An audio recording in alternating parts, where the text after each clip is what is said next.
Someone asked how codependency can show up between parents and children. So let's talk about it. Codependency doesn't just show up in your romantic relationships, it does also show up in parent-child dynamics and often starts there and then repeats on in your relationships from that point. So let's talk about what it could look like. Sometimes the parent might over-rely on their child for emotional support. And in this kind of situation, there's not firm boundaries between the parent and the child. And so the child ends up in this kind of caretaker or parentified role where they are taking over the responsibility of caretaking for their parent. Number two is that a child's needs might get deprioritized. So, for example, your parent might be sad, angry, unstable. They might have their own undiagnosed mental health condition that they're struggling with. And so, because of this, the child learns to suppress or deprioritize their own needs and emotions in order to keep mom and dad stable. In order to keep mom and dad from reacting, in order to keep themselves safe, the child becomes hyper attuned to other people's emotions and mood states.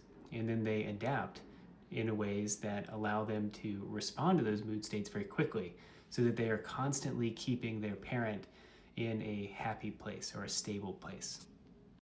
Number three is if love feels conditional. If a child grows up feeling that they are only loved when they are good or when they are compliant with their parents' needs, but when they assert themselves, when they speak up, when there is some kind of opportunity for conflict in the relationship, they get shut down or they disappoint their parent or that connection with their parent is lost, then that becomes something that the child might learn and then replicate in other future relationships too.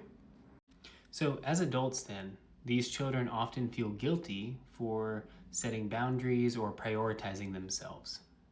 The pattern that they have learned is that love means keeping the other person happy.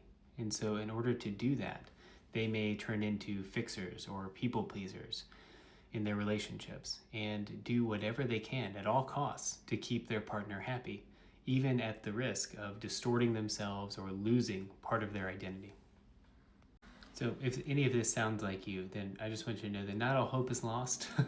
These are patterns that you can work your way out of. You just have to learn that healthy love does not require you, your identity, to disappear. And that can take time and practice. So hopefully this was helpful for you. Follow me for more.